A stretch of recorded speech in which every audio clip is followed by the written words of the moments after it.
Hey, this is Jersey.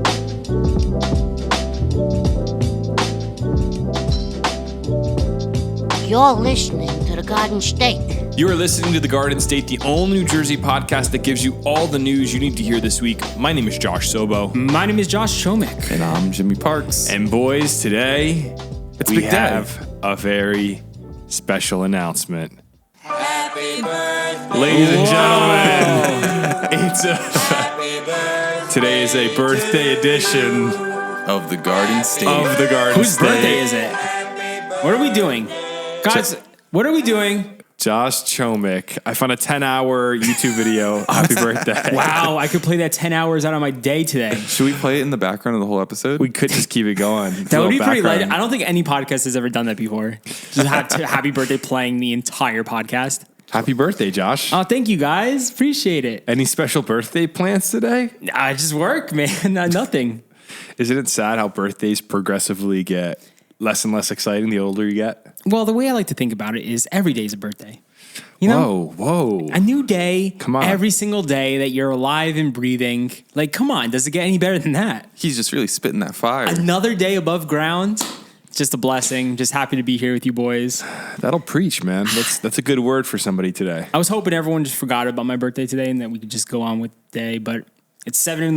and you guys already wished me a happy birthday, so it's going great. It's just going great. We'll dive more into your birthday in a little bit. I think we should in our weekend birthday history. We could talk about we could do birthday history. We could talk about what you're doing this weekend. We could talk about all of it.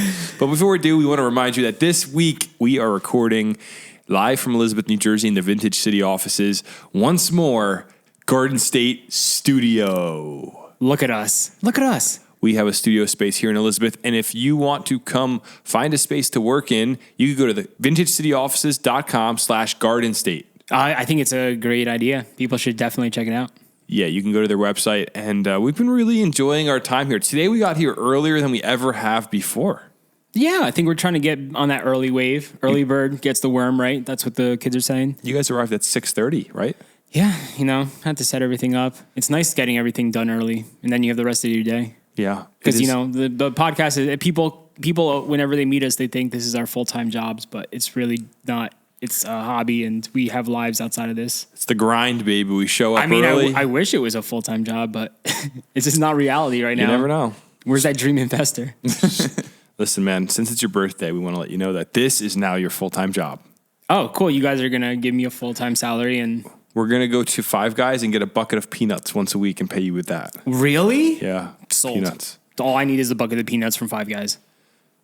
Well, it's good to be back in the studio. It's good to be back in Elizabeth. And it's good to be recording another episode of the pod. Episode 80. Episode 80. We are getting so old. Man. Wow. So close to 100.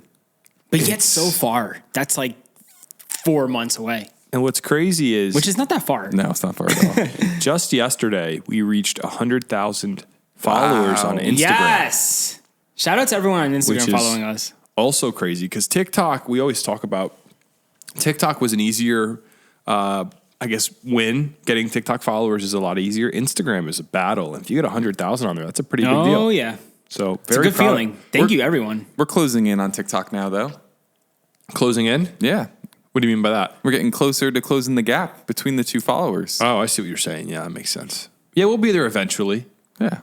I mean, I want 1 million on Instagram. That would be amazing. It's gonna happen now. Now that we've reached like 100,000, that was like the hard part, and now it's just gonna like skyrocket from there. And then after we reach 1 million, we're going to buy the state of New Jersey. Wow, cool. Yeah. We're going to acquire it from the taxpayers. And are you gonna like just create your own government at that point and just like put whoever you want in charge? No, I'll be in charge. Oh, so are you gonna keep the Murph or? No, I mean, by the time we get there anyway, his term's going to be up. So gotcha. I'll probably bring back someone like an OG, like Corzine or like... Corzine. I don't know anything about Corzine. I walked by his house the other night, but all right. So You creep.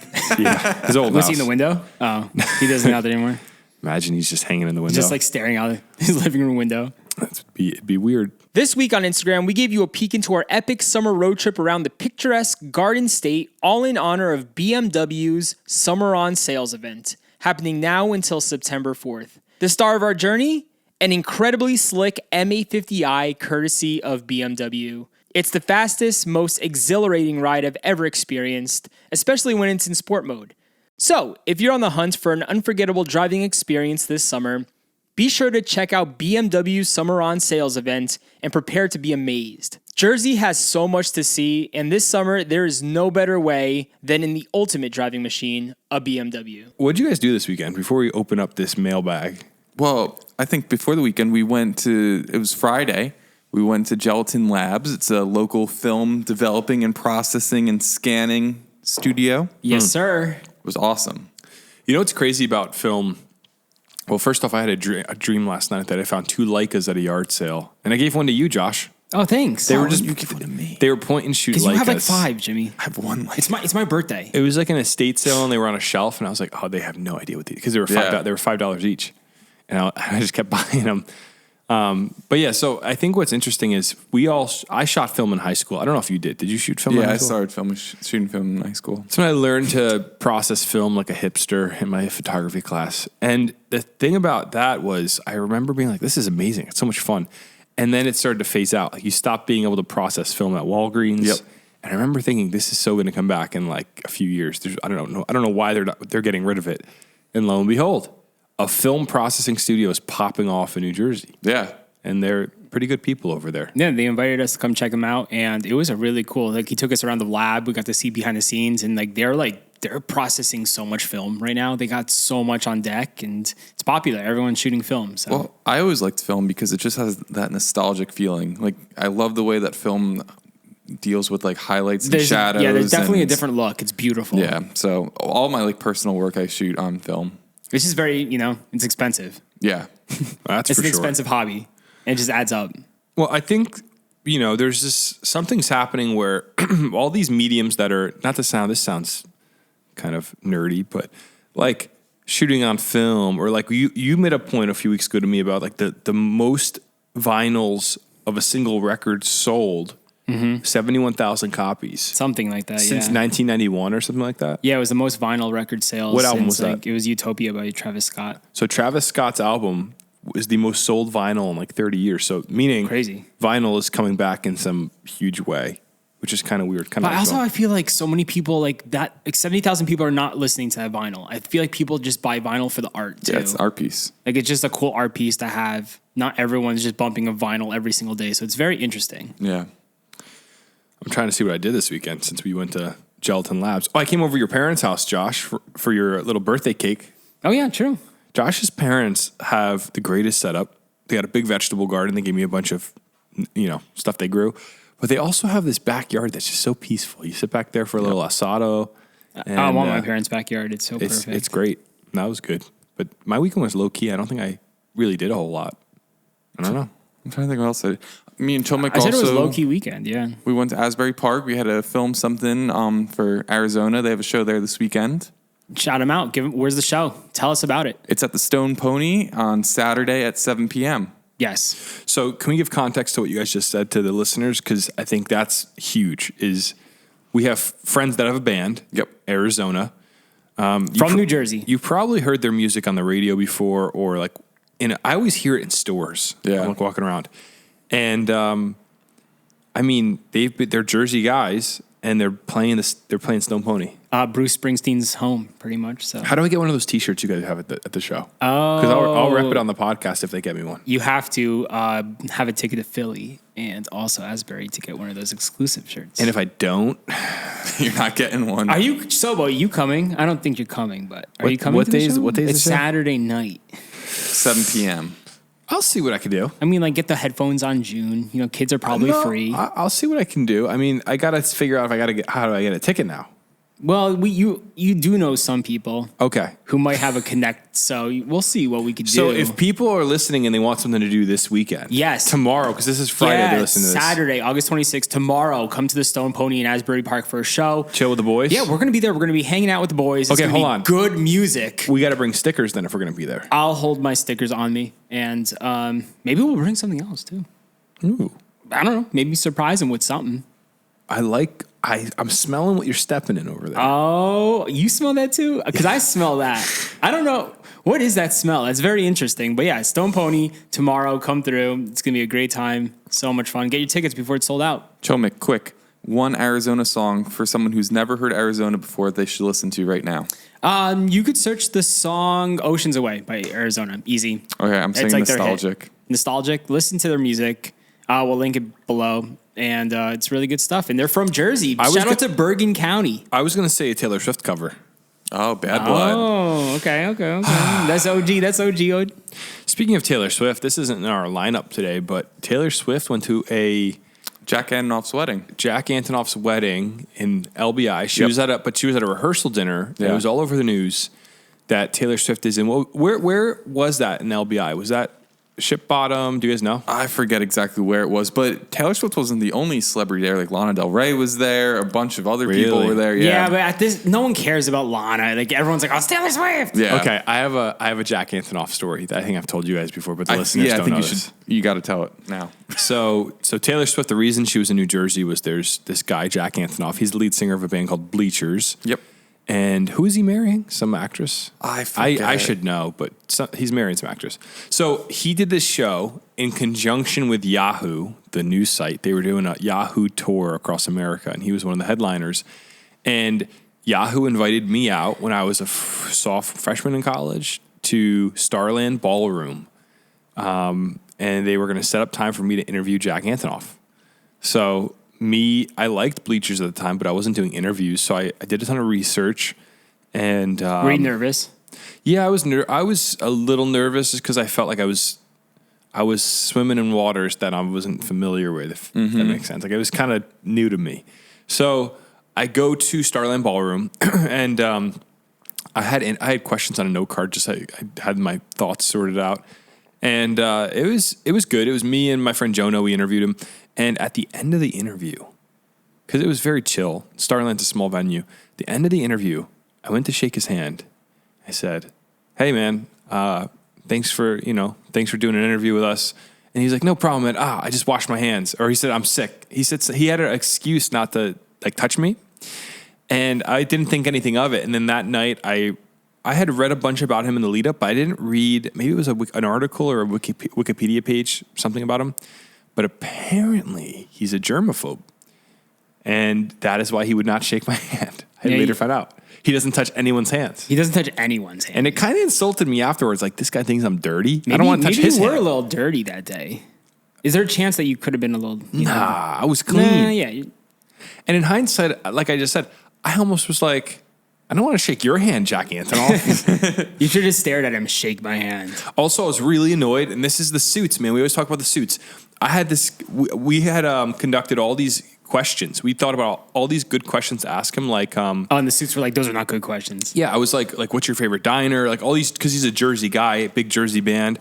All these Jersey-related questions, and they were like, no, ask him what it was like to work with Yoko Ono on one of the tracks on the new... You're like, I don't even know who that is. I know who she is, but I just don't care. Yeah, like no one wants to hear that. Like, I don't know. That's what every journalist asks. So, Jack Antonoff, very nice guy. I did not know he's a germaphobe. I'm not offended. It's totally fine. I get it. Everybody has their thing. He was super, super nice to me, so I can't say a bad word. But, Taylor Swift was at his wedding. It's just crazy how many like Swifties came out and just, they're always following Taylor. Like, did you see the photos, how mobbed those streets were? Well, I think they're just everywhere. How do they know? How do they know where she's at all times? Well, I think what happened is... what I heard was Taylor posted something on Instagram, on her Instagram story, and she didn't realize that in the corner it had part of the menu or something in it. Taylor, you can't be doing those rookie moves. Did she? Was that really it? That's crazy. I read that somewhere. I don't know if it's true. I read it on the internet. It must be true. Right. Internet's always right. But then I also saw there's like videos of her coming out of her car going into the restaurant because other people were there too. Mm-hmm. So someone probably posted that to social media right away and that blew up. Oh, dude. But you got to think there's Taylor Swift fans just crawling around LBI. I don't think people went out of their way to go to LBI. I feel like people would have driven out too. All those Taylor Swift fans are not all in LBI at the same time. Are you kidding? Yes, they are. No. LBI in the summer? Yeah, but not everyone's crazy enough to just go and follow her like that. There's a lot of people who... I'm just saying, people definitely travel like an hour to get there. Channing Tatum was there. Yeah, a lot of cool people were there. What the heck? Zoe Kravitz? That's crazy. I didn't know. LBI's on the map. Here's what I was wondering. Someone like Taylor Swift, super rich. Yep. Tour did $1.4 billion, I heard, in sales. Lightweight. Super rich. So she's going to LBI for this rehearsal dinner, and then there's a wedding the next day. Do you think she took like a helicopter from Manhattan? Like that's the stuff I wonder. Is like someone like her, there's no way. So you think she got in a car, went to a hotel that night? And if so, where's the hotel? She probably went home on her private jet. Where does she live? No, I mean, she had to be there the next day for the wedding. She used to have a house in Avalon. Did she? Yeah, I don't know if she still does, but she did for a They while. they probably got an Airbnb or like a rental or some like mansion or something if she wasn't flying out. Why would Taylor Swift have a house in Avalon? It's a super nice town. Especially if you have like that much money, you could have a house wherever you want. Yeah, she has houses everywhere. No offense to Avalon. It's just super. Avalon's a beautiful, beautiful town. There's some like crazy houses on the dunes right by the beach. Have you ever been down there, Sobes? I think so. I didn't know Taylor Swift had a house though there. Yeah. It's really interesting. All right. The older, we have some listeners. Our listenership is super diverse. You have like some young kids.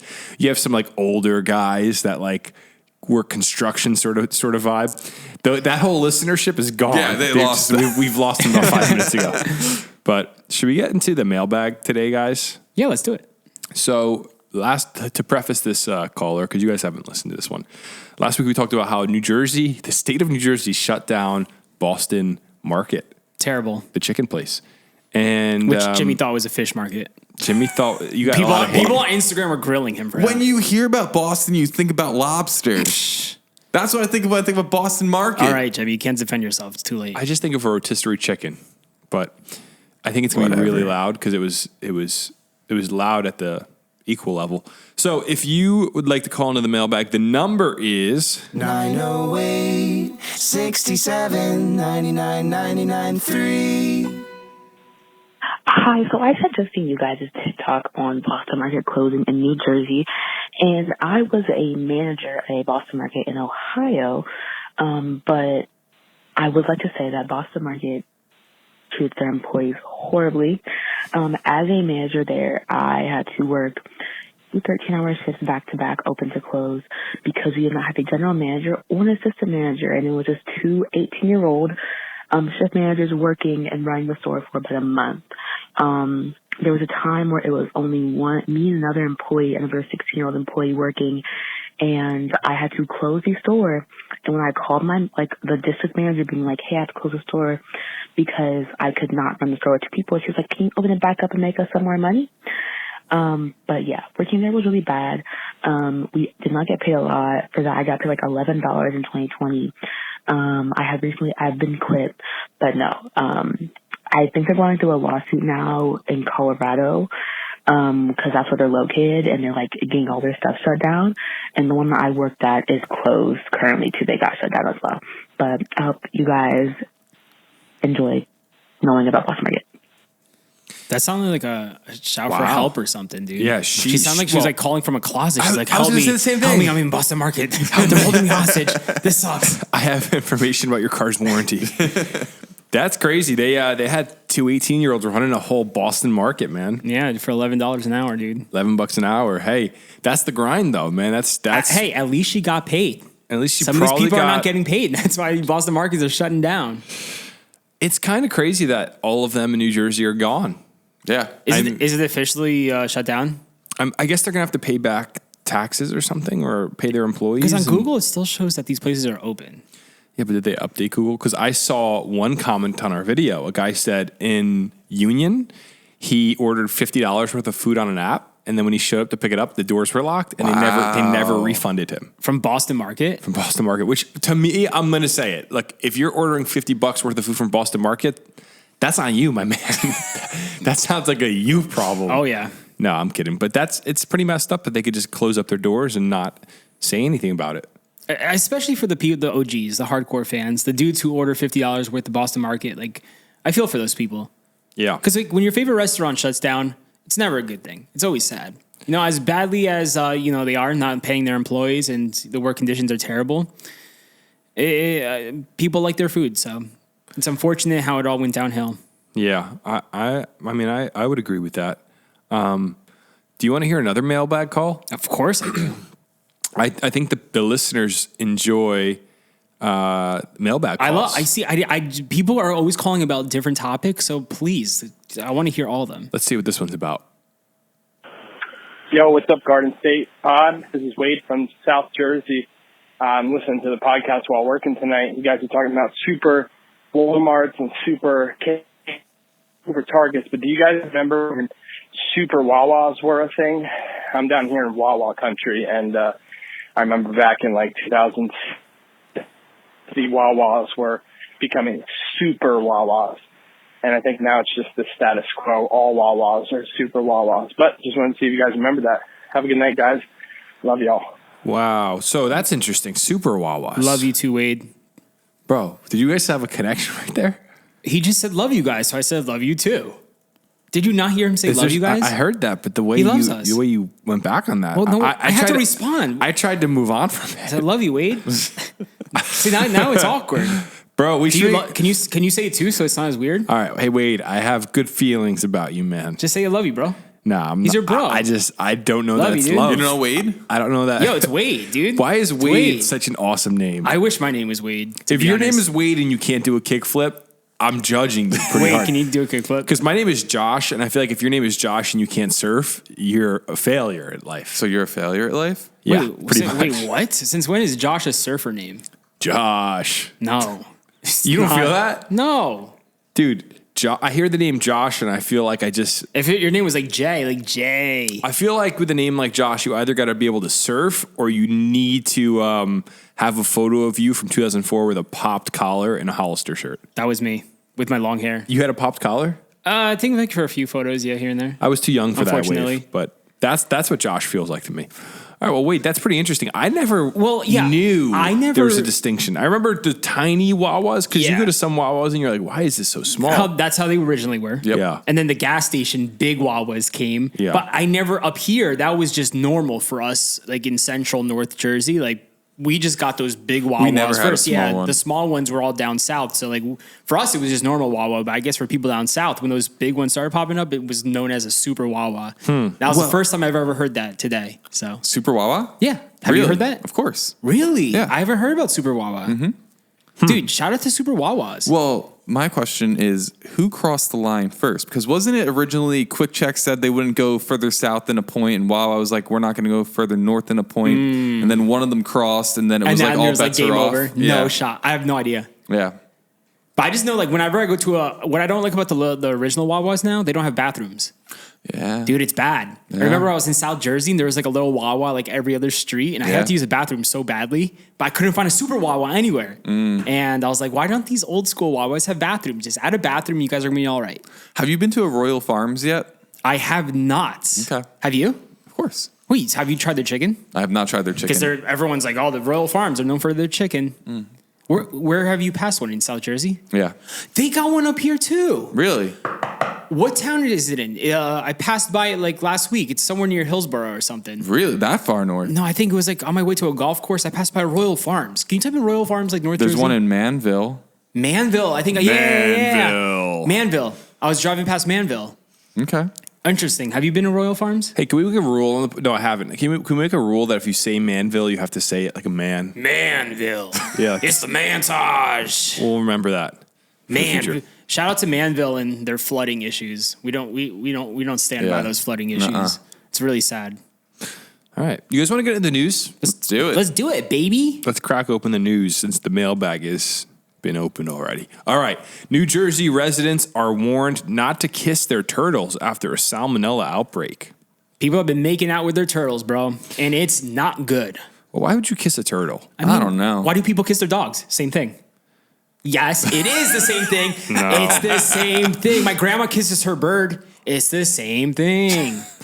People love their pets. People love their pets. It's like family members. I think turtles are just a different sort of thing because we know turtles have a lot of diseases. Yeah. It would be common sense not to kiss a turtle. Like, I wouldn't kiss a snake if I had a pet snake. People do it, though. The reptilian kind because of... you're not into snakes. You're into dogs, though. You kiss your dog. No, I mean, maybe on the back of the head you kiss your dog. But like, Obviously, I you're wouldn't not kiss going mouth to mouth with your dog, but like... Some people do. They let them lick their face. Well, yeah, I guess so. But turtles, man. I guess, but like, think about it. A wild turtle is different than a pet turtle, right? Yeah, for sure, because I guess they're just bred in captivity. Well, that's why people probably don't think it's a bad thing. So here's what it says. An outbreak of dangerous salmonella that has sickened 26 people in 11 states has prompted an unusual warning from the U.S. Centers for Disease Control and Prevention. Don't kiss or snuggle your turtle. That's literally the quote. So sad. The CDC has linked this most recent outbreak to small turtles. Public health officials are investigating a multi-state outbreak of salmonella linked to small turtles. The notice reads that on the CDC website, although any turtle can carry salmonella germs that can spread to you and make you sick, turtles with shells less than 4 inches long are known sources of illness. Interesting. So it's against the law to sell any turtle with a shell less than 4 inches long. Whoa. This is primarily due to the link to the illness in small children who like to pick up and cuddle small reptiles. I mean, turtles are kind of cute. Wait, so if I pick up a baby turtle in the wild that's less than 4 inches It's dangerous. of a shell, like I could really get sick? Yeah. 'Cause I picked up some baby turtles in my day.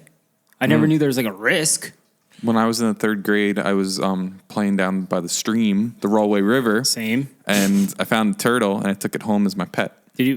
So you made a little home for him? Yeah, my front garden. And then my neighbors told us that I was illegal, and they stole our turtle in the middle of the night, and I never saw him again. They took him Really? home? They put him back into the wild. Were your neighbors old? No. Who cares? What kind of neighbor does that? Yeah. I would have gotten like 20 turtles if they did that to me. I mean, like, wait, you put it in your front garden, though. Yeah. It was in nature. Yeah. Well, Wow, that's I made that's kind of crazy. I made a little bro. pond. That's kind of crazy. yeah, that's messed up, Jimmy. I'm sorry. I mean, they just crushed the little Jimmy's dreams. Yeah. How old were you? I was in 3rd grade. Wow, your neighbor's like, that's illegal. We're taking your turtle from you. Yeah. Who does essentially. that? people stink, man. People. Every kid wants a little turtle. That's ridiculous. Well, I'm reading here because I was wondering, is it actually legal to own a turtle? But apparently it's not. You just need a hobbyist permit from the New Jersey Division of Fish and Wildlife. Is that easy to get? I guess so. I guess you just apply for it like anything else. Hobbyist turtle? Wait, to There's have this- a turtle. There's this whole website about New Jersey turtle laws. But pet shops, the pet stores sell turtles. I don't know what to tell you. That's really odd. No. I just hope that everyone listening to this podcast, guys, like I just really hope that not everyone's not kissing their turtles. That's all I care about today. I'm glad that we got the statement out there because I had no idea that this was an actual problem. You know, I could see Josh like going down by the Raleigh River, something picking up a turtle and kissing it. like, Really? this, Josh? Yeah. Josh, well, since it is your birthday, I probably wouldn't never do that, Jimmy. since it is your I don't know why birthday, you we think want to that. we want to let you know we got you a turtle. You were such a liar. I know you didn't. Because I wished you actually did. I did. It's. Oh, you did? it's Where's the turtle? It's in my pocket. Yeah, okay. All right. But so wait, is this spreading everywhere in New Jersey? Like what's going on? No, and that's where this is weird. So we haven't. There's a lot of cases in PA right now. There's a lot of cases in New York. So New Jersey residents are being warned: don't kiss a turtle. Because those crazy people in New York and Pennsylvania have been kissing their turtles, and look at them. So I was wondering this because I made chicken last night. Like, how bad is salmonella? I don't think it's something you want. I know it's terrible. Isn't it just but like kind of like food poisoning at worst? Like, are you just gonna start puking and everything like that? But then a week later, you're fine. Like, you're not gonna die from salmonella, right? I'm sure you could die from anything. So symptoms of salmonella infection may include diarrhea, fever, abdominal cramps, 12 to 72 hours after infection, chills, headache, nausea, or vomiting. Which we've all experienced with stomach viruses before, based off the things we've eaten. So we've probably had salmonella issues before. So Chomik, it says, yes, you can die from salmonella if it spreads to other areas of your body or causes sepsis, but it's extremely unlikely.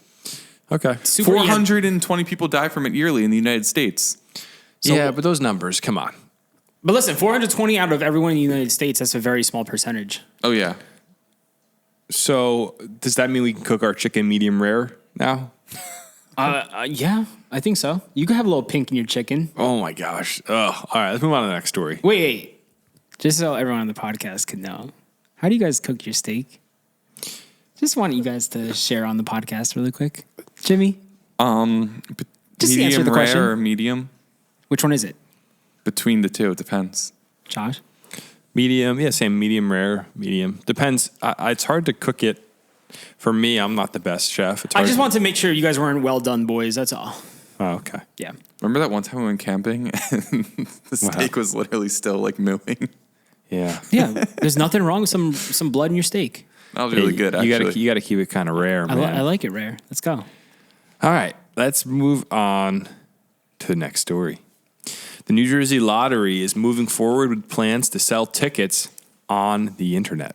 These convenience shop owners are scared and kind of worried about this, man. I bet. Yeah, there's definitely some concerns from small business on this because they get so much foot traffic from people coming to buy lottery tickets. But here's what the article says. The New Jersey Lottery is moving forward with plans to sell lottery tickets online directly to customers through its website and mobile app. The decision would take effect in the fall of 2024. The New Jersey Gasoline C-Store Automotive Association, which represents gas stations and convenience stores, fears the decision will drive customers away from stores. There's a quote here. I just can't imagine that this won't take business that would have otherwise been in the neighborhood stores, whether that's irregular players jumping in on a jackpot now, doing it on their phone, or players making a portion of their purchases online, said Eric Blumgren. He's the NJGCA chief administrator. So, yeah, small businesses are worried about this. What I'm worried about is just the complete moral decay of the state of New Jersey. How so? People have been playing lottery forever. I know. I get it. I'm not saying like you could buy a lottery ticket, right? Like everybody at some point has probably bought a lottery ticket, most of our listeners. But to me, it's like the things that get changed in this state are we're putting lottery online. We have free Narcan at the pharmacies.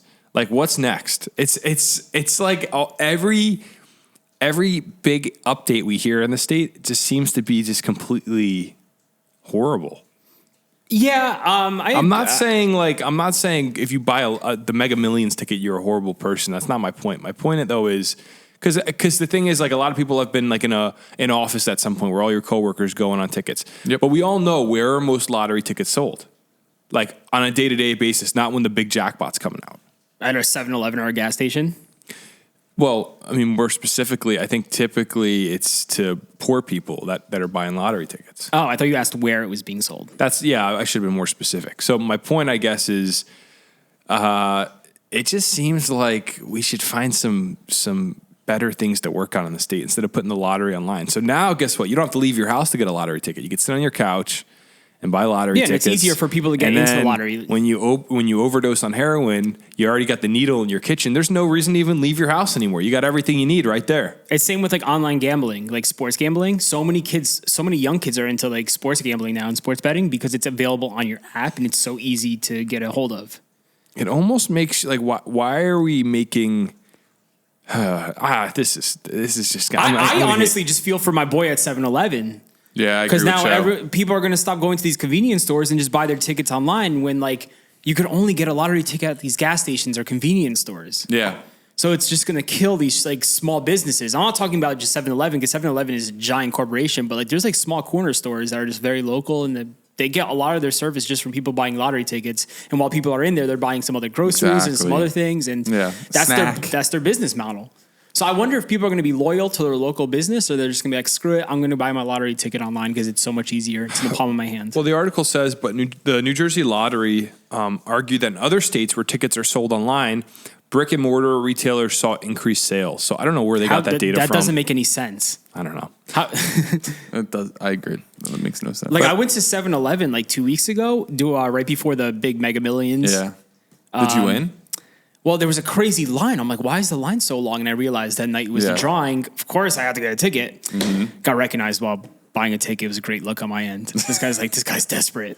It's hilarious. But I don't play the lottery often. I just had to do it that one time. Of course. When if we would have done something with that money for the Garden State, it would have been cool. But it's crazy how packed these places get. And, that's where people are going for their lottery tickets. I think you should be free to do whatever you want. I don't really care. But I think it's just like, why don't we ever hear an update on like, oh, we found a way to make the gym programs in school more effective so that obesity in children is going down. Josh, like, why is it never that? You know why?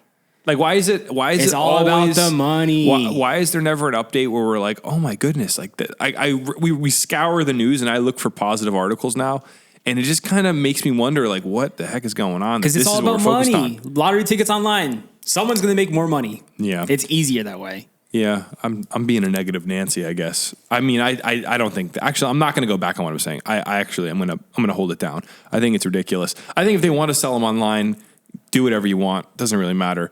I just think that the fact that we have people in the state working on this is kind of ridiculous.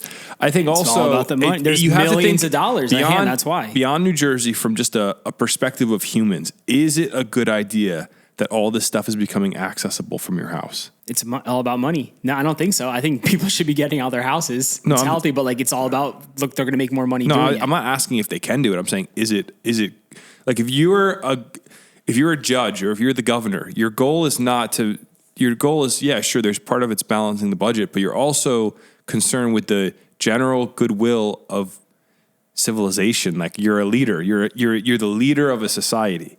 So my point is, if you're concerned with creating a healthier New Jersey, your concern is not the day-to-day decision making. It's what's going to leave a better world for the future generation.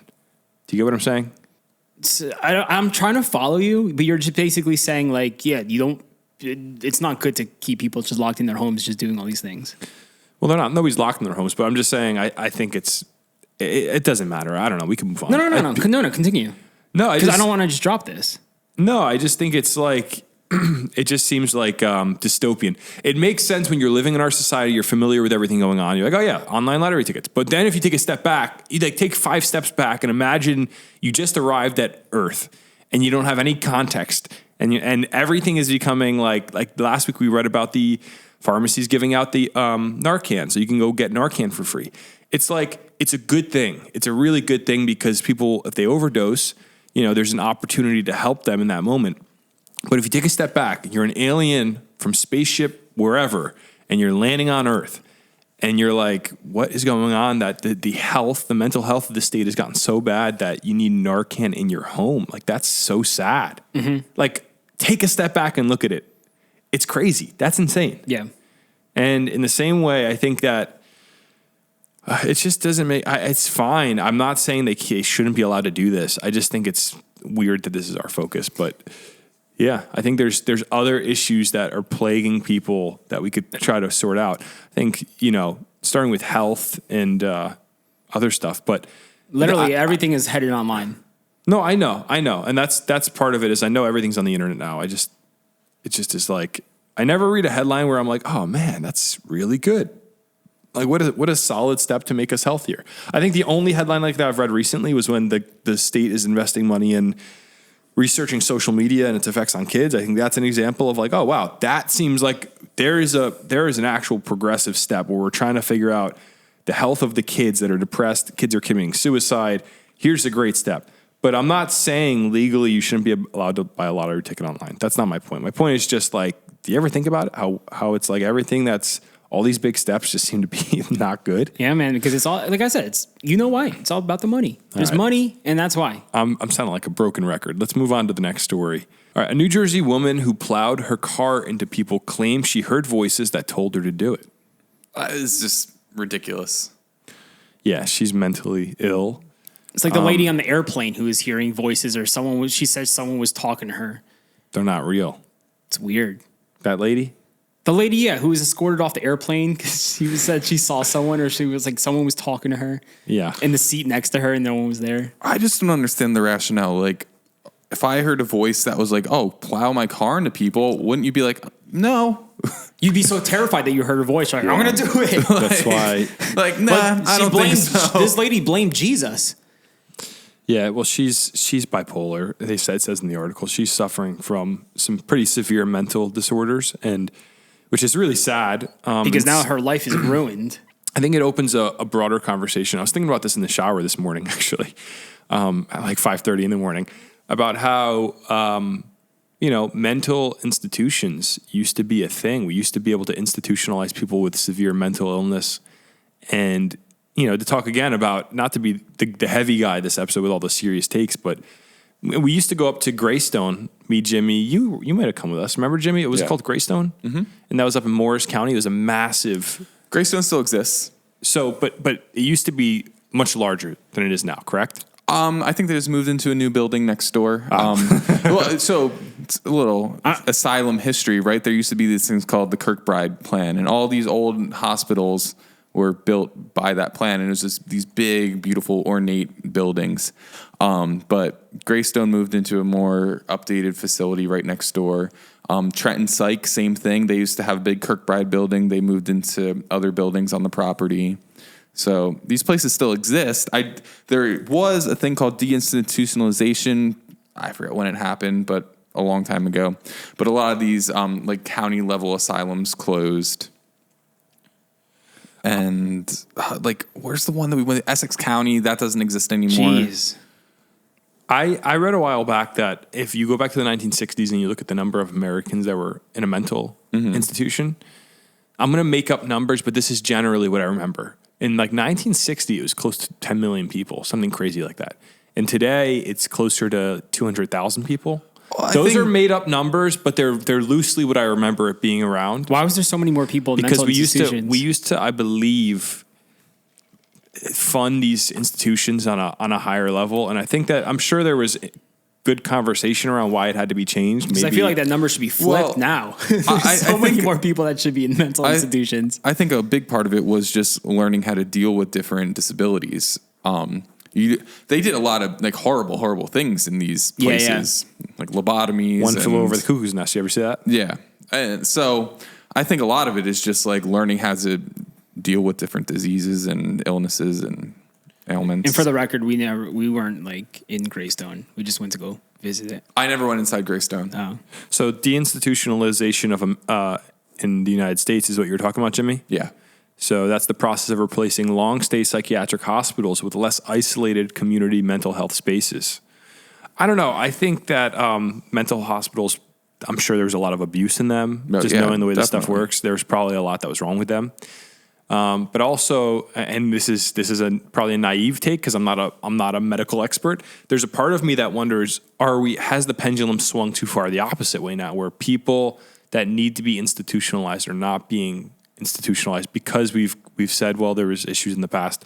I don't know. I haven't done enough research into it to have a hot take like that. But when I hear about the story we just talked about, when I hear about someone that's 29 plowing their car into people because they're having a bipolar, manic episode and they're hearing voices, it kind of makes you wonder what could have been done to prevent a situation like that from occurring.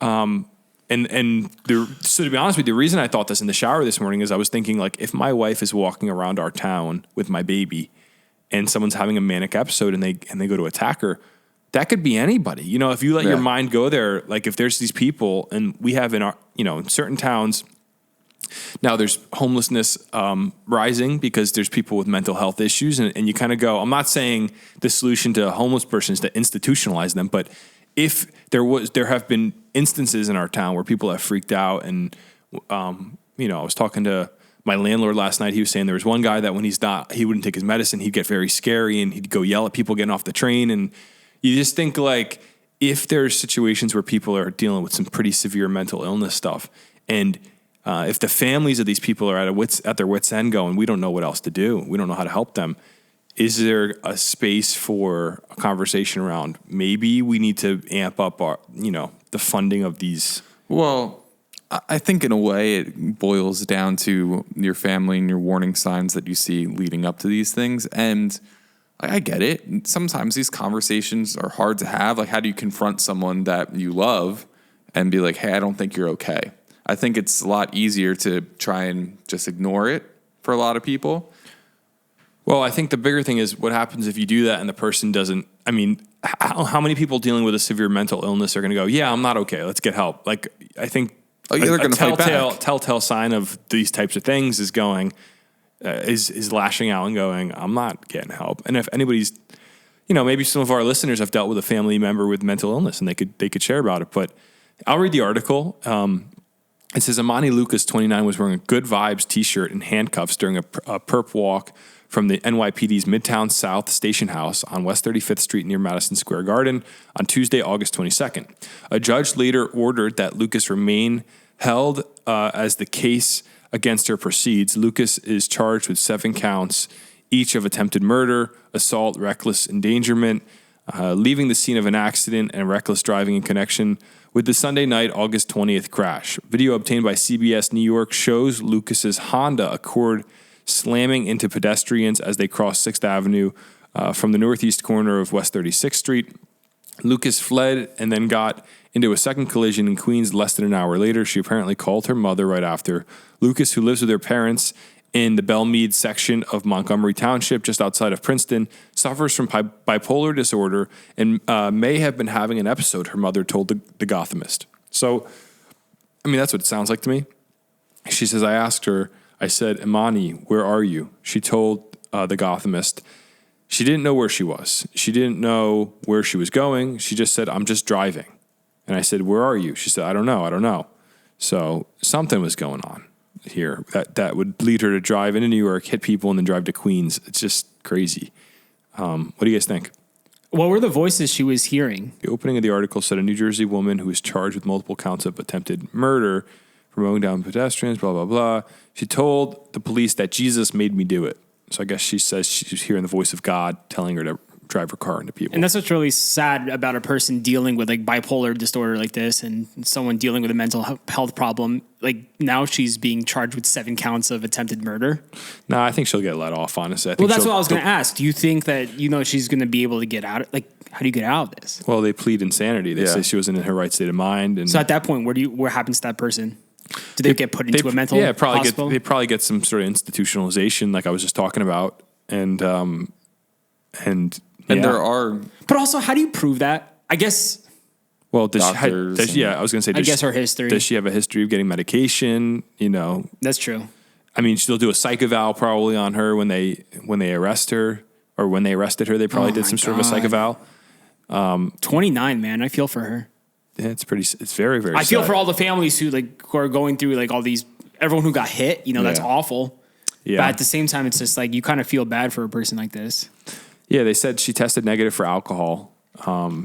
So she was completely sober while doing this. And, it would seem if you're saying you're hearing voices of God telling you to hit people with your car. It's most likely and not you're God. Sober. Probably not God. And probably also, something wrong with your brain. So, well, thank God no one died. Yeah, it could have been way worse. I was going to say that's the one bright side of all this. I don't know the extent of the injuries to the people who got hit in Midtown, but think about it. We walk whenever you're in New York City. There's cars everywhere. You're crossing these streets, and you can just think about a car ramming through you. It's terrifying. Yeah. It could happen to anyone. It's kind of interesting because it says she was sober, but it doesn't say anything about drugs. It says in the article, though, her social media profile says Lucas attended Rutgers and Cornell universities. So she's not a dumb person, as well as the prestigious Miss Porter's School in Connecticut. She recently worked for a Manhattan-based fundraising consulting firm for nonprofits, it says. Lucas was a member of the National Society of Leadership and Success at Rutgers, where she also served on the executive board of Rutgers Photography Club. It's unclear where Lucas was headed Sunday night, although authorities believe she'd driven all the way from her parents' home more than 50 miles southwest of the city. Really strange. Really, really strange. That when you're bipolar, are you born with that or just it just happens one day? I'm pretty sure you're born with it. Yeah, I don't know. I think it can develop. So I wonder if she time. dealt with this her entire life. It just wasn't as severe. It says bipolar disorder is frequently inherited, with genetic factors accounting for approximately 80% of the known causes or known cases. It's interesting. I think it also develops later in life. It's not something that when you're 9, you're bipolar. It's like as your brain. I think I was listening to Andrew Huberman talk about this. I like his podcast a lot. He was saying that it usually develops more frequently in your late 20s for people. Yeah. So this might be something that she hasn't dealt with in the past, or maybe there's been signs, but it hasn't been as severe. And now this is kind of the big glaring, you need to get help sort of moment. Yeah. It says if one parent has bipolar disorder, there's a 10% chance that their child will develop the illness. Wow. 10%. Interesting. Sad. So, very sad story. Thank goodness nobody actually died, that it wasn't a more horrific incident. And hopefully she gets some help and 100% does something with her life beyond just being, like I was talking about institutions before. Hopefully it's not just this case of, she's a lost cause and they can help her figure it out. It's pretty sad. So, Well said. all right, moving on to the next story. The spotted lanternfly population is down in New Jersey this season, but are still expected to return seasonally. I killed one last night. Do you guys feel like this year they're like faster? They're like I noticed that too. It's like I try stepping on one, it just automatically leaps. They're so fast. They did that last year, but I feel like they're even They're even more agile this year. Or something. They're getting stronger. Yeah, but here's the thing. They're mutating. So we were worried they were going to be really bad this year, and they're not bad. And I also feel like mosquitoes weren't bad until like a week ago. Do you guys feel that or no? Not all summer I dealt with mosquitoes. Oh, really? I hate mosquitoes. I've only gotten like 2 bites this summer. Nah, they've gotten me pretty good. Why, you've been getting bit up? This past week, I got like 6 mosquito bites on my leg. But the rest of the summer you were fine? I haven't gotten 1 bite this year. That's weird. I don't know why. I just feel like they just came out of nowhere. Do you think overall, because it's been drier this year, like yes, we've had some pretty crazy thunderstorms this summer, but the spring was pretty dry. Is that Now we're getting into kind of a bit of a dry season as well. So wait, they need more like moisture? Well, mosquitoes breed in Oh, I thought you were moisture. talking about spotted lanternflies. Well, both, I'm saying. Yeah. I would assume all living things need water, fresh standing water. Josh, what does the article say? Yeah, that's actually what they're alluding to, Jimmy. Jimmy Sparks should be Jimmy Scientist because he just has great assumptions over there. It says possible reasons could be the hot, dry weather we had last summer, the severe cold weather we had in January, or the relatively warm weather we had during most of the winter, he said. It could also be that the high populations have severely damaged or killed their host plants, causing them to move on. Harmless to people and pets, yet destructive to plants, the spotted lanternfly made its way into the United States from Asia via Pennsylvania, where established colonies were first reported in 2014. In 2018, the species made a home in New Jersey since it has spread statewide. So they're spreading like crazy, and but this year they're not as bad, and it's a good thing. Yeah.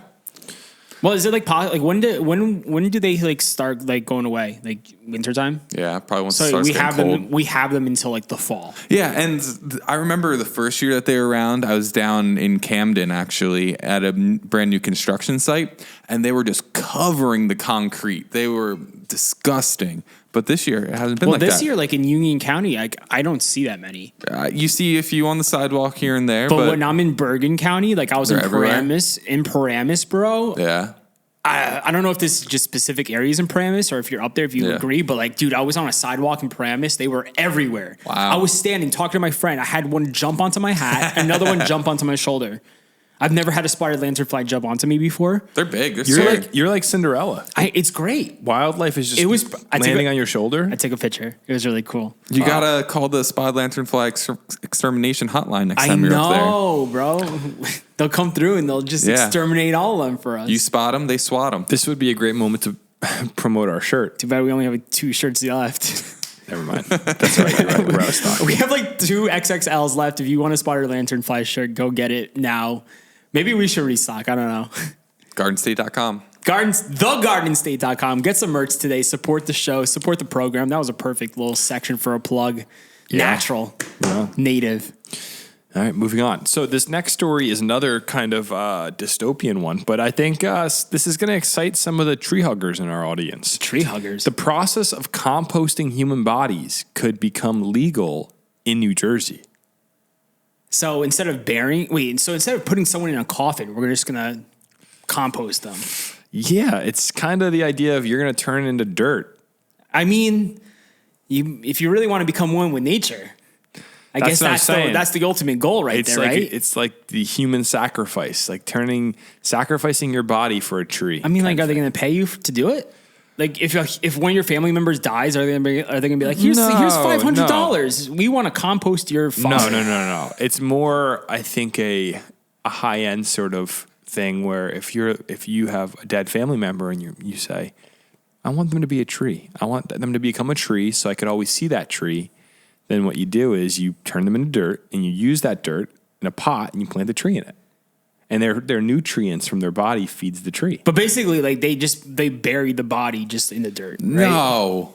I don't think so. How would they do it No, then? well, they don't bury the body in dirt in the ground. They do. There's a company that you. Well, can you guys explain this story to me? Because I don't know what they want to do. Okay, got you. So human composting can soon become a legal service offered by undertakers across the state. A newly introduced bill in New Jersey opens the door for a more environmentally conscious option in handling deceased individuals through natural organic reduction.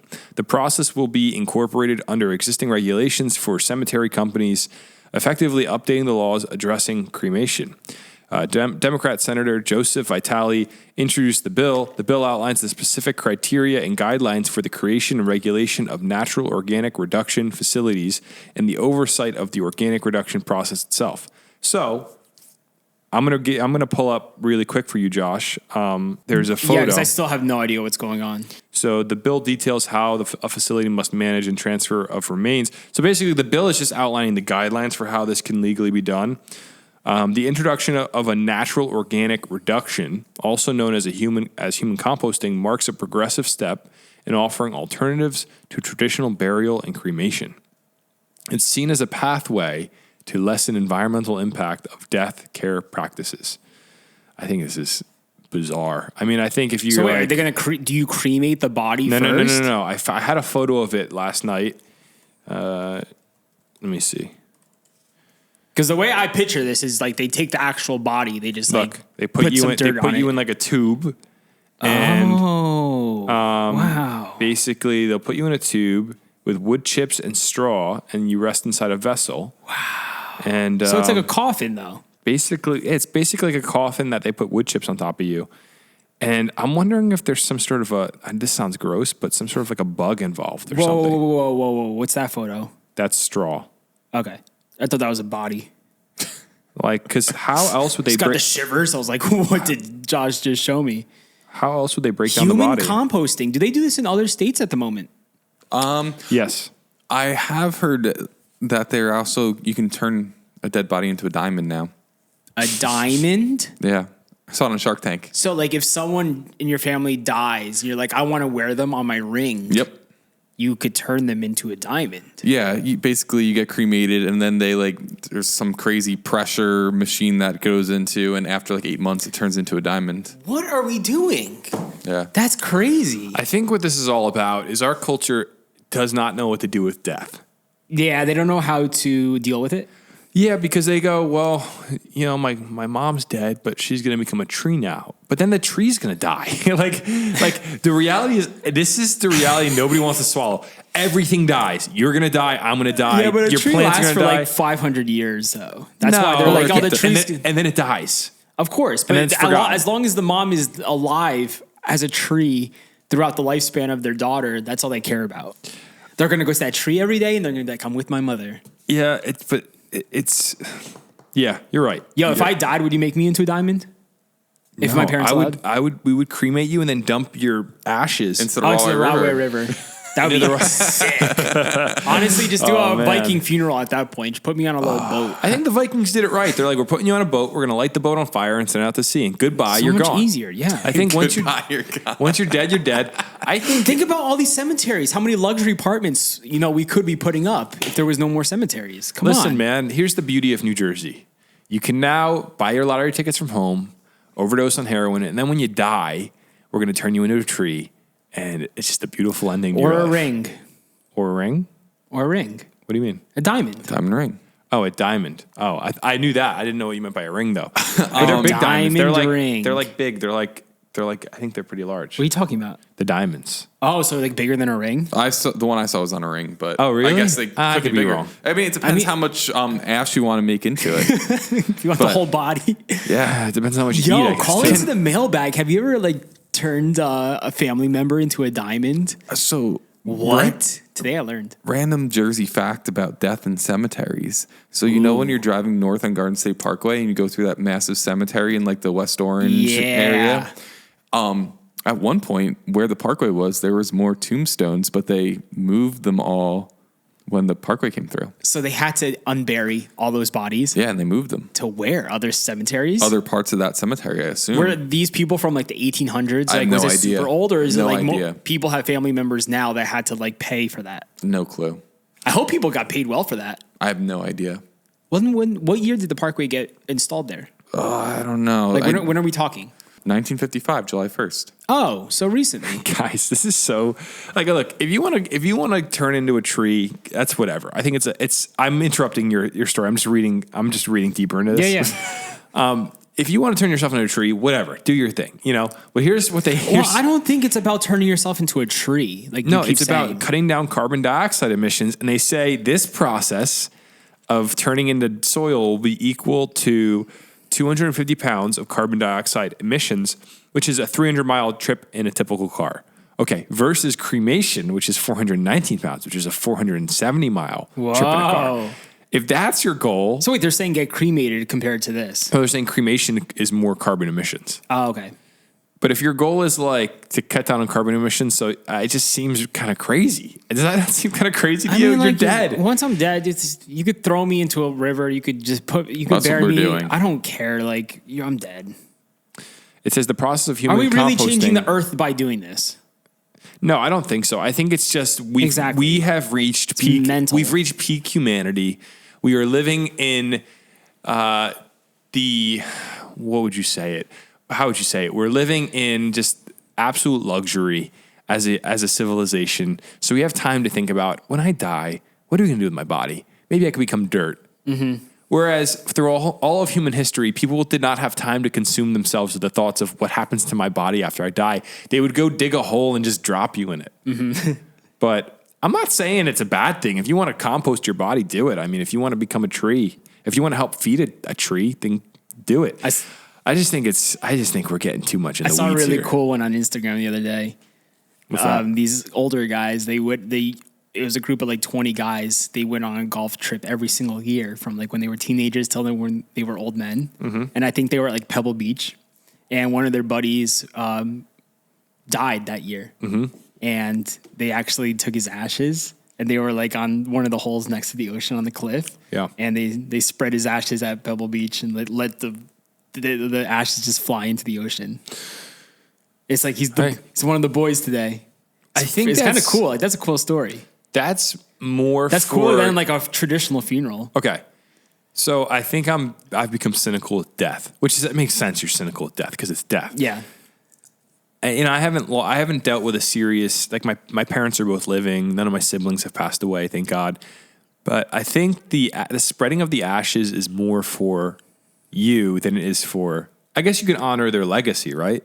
Yeah, I think it's just like it's a way to honor someone, kind of like the same as like a funeral. In their memory, they go spread my ashes at the golf course. Yeah, that makes sense. Because like they did this their whole entire lives. I want to be cremated. I don't want to be buried under a tombstone. Honestly, once you're dead, like I don't care what you do with my body. Like cremate me and literally you save tons of money with it too, right? With cremation, it's a lot cheaper. Dude, like a casket's so much money. I want to be in an awesome jar.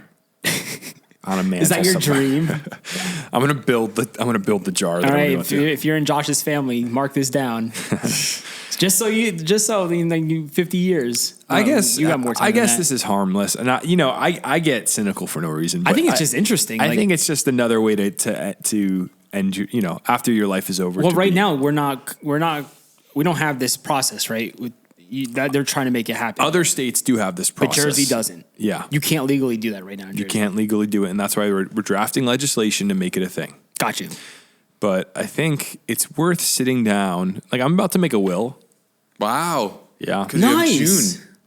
Well, I heard someone say if you are an adult and you don't have a will, you're crazy, because the reality is if you were to die in a freak accident, your family having to figure out with lawyers how to distribute your assets is apparently it adds trauma to an already traumatic situation. Yeah. So like if I were to die tomorrow, God forbid, but at some point we're all going to die, which is my point I was making earlier, then the last thing you want is for my wife to have to go through the stress of how do I, get the car in my name and the this and that in my name, and we have a joint bank account, but all the assets that I have. I think it just becomes a headache versus a will is just like you don't have to think about it at all. Chummick, am I in your will? I don't have a will, but when I make it, you boys will have a special spot in it. Awesome. And I hope it goes, I hope it's the same for me. I love it. Let's move on to this next story. That's a no, Chummick. Yeah, he's just like, screw you, Chummick. Am I going to be in your will? I'd give you some stuff. All right, get out of Well, here. he said he would. So it means when he wrote it, you're not in it. I didn't write it yet. I'm about to start. Okay. Well, yeah, just remember. I'm about to draft it. Remember all the things we've done for you. What could I leave you guys? Let me think. What would you even want that I have? I guess maybe I'd leave Jimmy my my film camera. Yeah. Although I think my daughter would like that one day to have her dad's camera. Got to leave it for her. But maybe there's something. I could figure out something for you guys. Yeah, I got to go. Next time I'm over, let me walk around your house. Let me see. There might be something in there. My watch? Do you want my watch? Maybe. No, I'll leave that for my daughter's future man. Her future husband can have that. You don't get that. But I'll figure out something for you. Like maybe Yeah, you got some good things in your house. I got to just take a look. I got to refresh my memory. you have my PlayStation if you want it. No. That's terrible.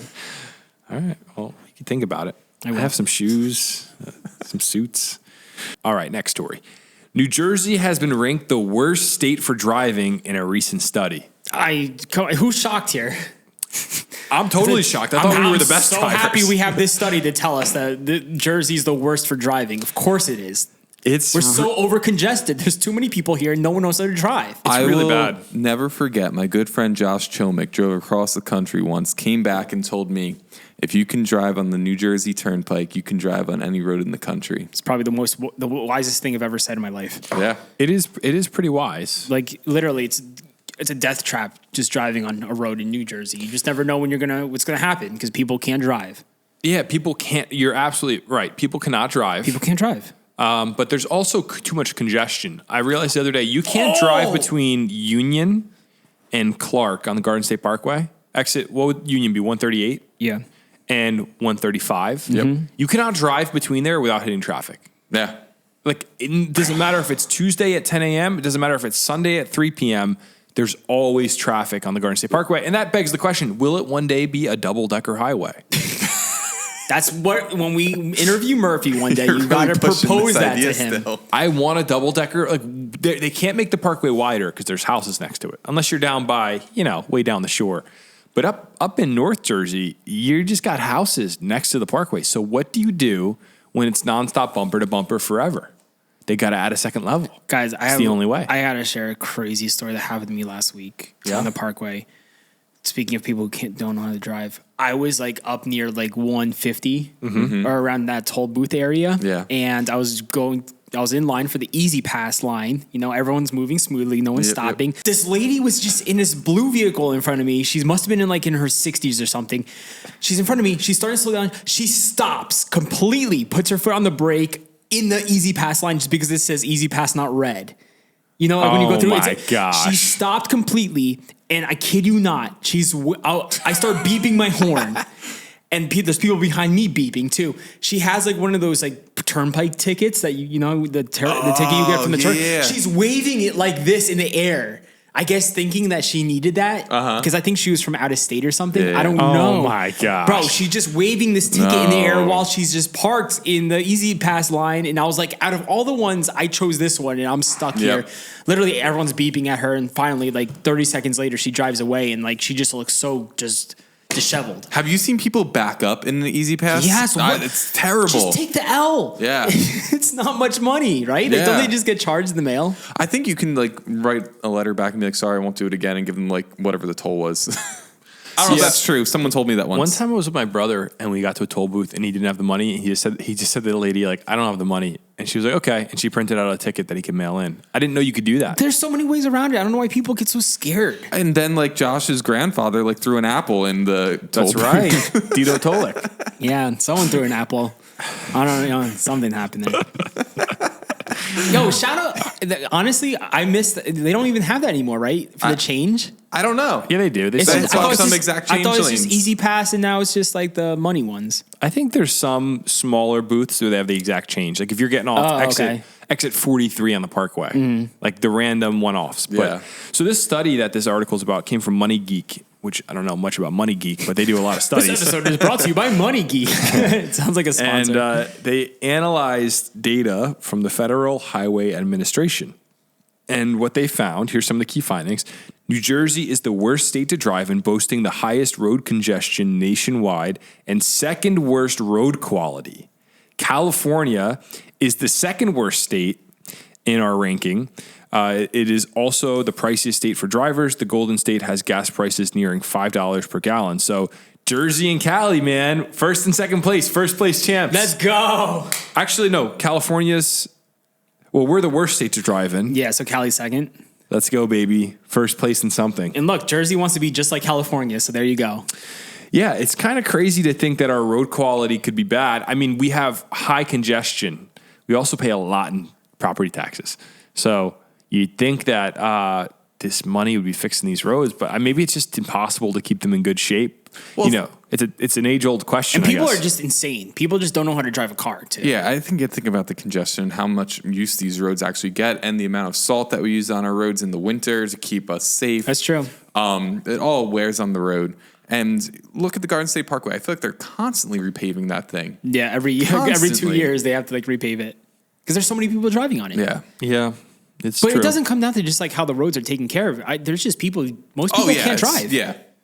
Bad drivers. I just don't understand how people have their licenses. The other day I was driving on Turnpike and this guy was going literally 30 miles an hour in the middle lane. Yeah, dude. And you come up on them fast because you don't unaware. realize it. They have no idea. And then you're like, geez. People have no idea what they're doing. It's scary. It's like, well, come on. Yeah. It's scary.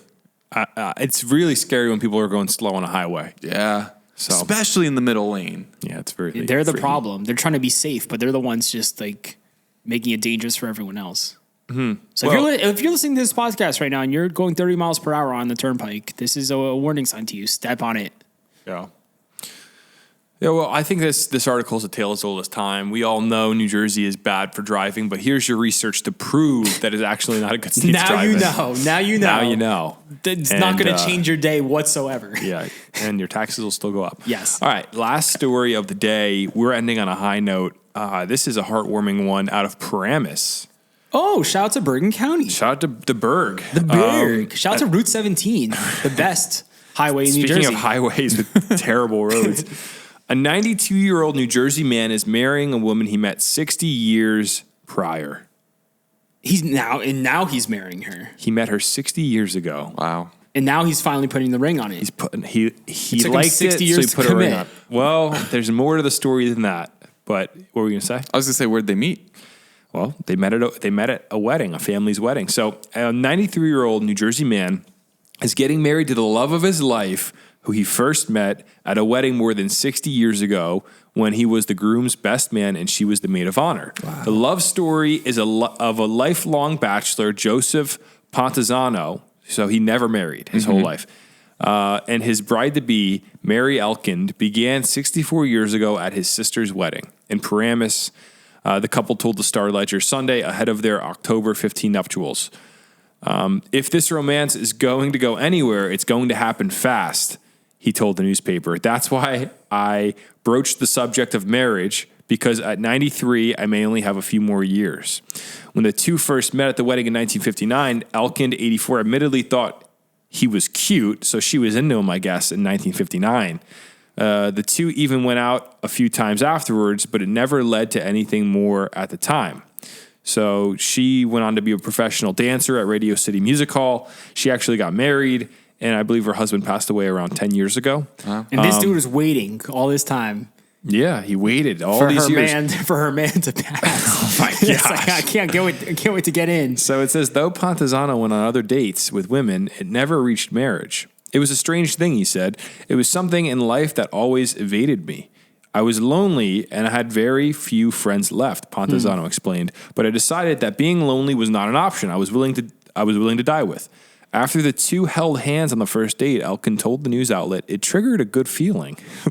So it says when Pontezano brought up marriage after many dates and phone calls, his newly minted fiance initially wasn't sure before coming around to the idea. The couple is set to marry in the fall, and they're going to Cape Cod on their honeymoon. Nice. 93 years old. How old is she? Attaboy. He's 93. How old is she? I think she's 84. Oh, okay. So they're both up there in years. Nice, dude. But this guy's eager. He said he was like, if we're gonna get married, it has to happen quick. Yeah, he's like, I don't know how much time I have left. He played the long game. He should deserve to get married. In the article, he also goes on to say, I didn't clip this, but it also goes on to say he's sad that they can't have children together. So this guy is really like a romantic. He's like all in. He's 93 years old. Well, he could have kids. What? They could adopt, right? Yeah, they could adopt they a could child. adopt. Yeah, but I don't know. I don't think they legally. I don't think they would qualify Wait, for adoption. I was about to say, you think someone will let that happen? No, adoption. You have to qualify. I don't think they qualify. Yeah. They're not going to give a newborn baby to a 93-year-old. Do you just try to think of the most outrageous thing you could possibly say the entire podcast? No, I'm just saying it's still possible. I don't think so. You no, because you're like, yeah, they can't have kids. Of course they can have kids. What do you mean? I don't know what you're saying. They can adopt. No, they can't. It's not legal. Sorry, I was waiting to put that clip in, and we didn't have any murder stories. They could also adopt an adult, right? I don't know.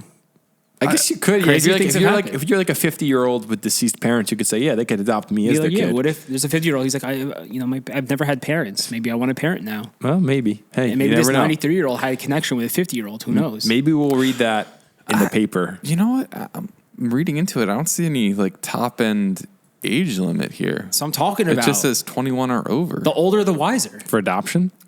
In the U.S., there is usually no age cutoff, meaning you can adopt a child as long as you're 21 or over. I mean, if the 93-year-old's in good health, like what's going to stop them from? It says as long as parents are capable of parenting the child. He has death, but like the guy might have 10 more years. Who knows? 10 years, the baby. He's 10 years old. Bro, He's going to go back into the. That's like traumatic for a child. That's true. Yeah, it wouldn't it's be good. certainly traumatic. But hey, congrats to the newlyweds. Wasn't like Theo Vaughn? Theo was like, yeah, my dad was 73 when he had him. Yeah, and he talks about how traumatic it was that his dad was. He always talks about how traumatic it was that his father was an old man. Yeah, I guess it's possible, but yeah, I guess it's tough on the kid. Yeah, I wouldn't recommend me neither. adoption at that age. So, yeah. Good story to end on, man. It's a high note. And with that, that will be the end of this episode of the Garden State Podcast. Another week, another good time with the fellas. Yeah, man. Hey, it was a pleasure, guys. Good working with you, man. Jimmy, you're a gentleman and a scholar. Hey, and all the people listening right now who have us in their car with them, who have us in their living rooms. Shout out to you guys. And with that, that will conclude this episode of the Garden State Podcast. Thank you all for listening, and we'll see you next Friday. I think so.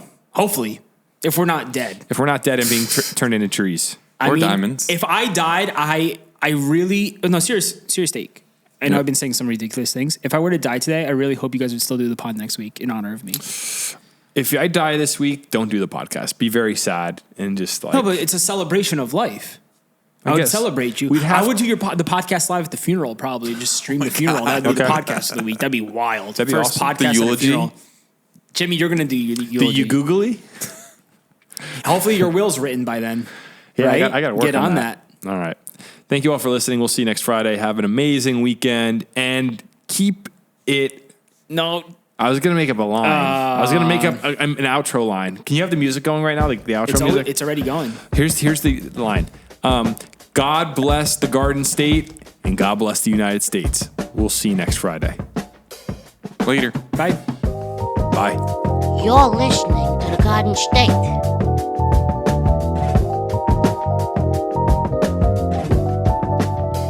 The Dirty Jers.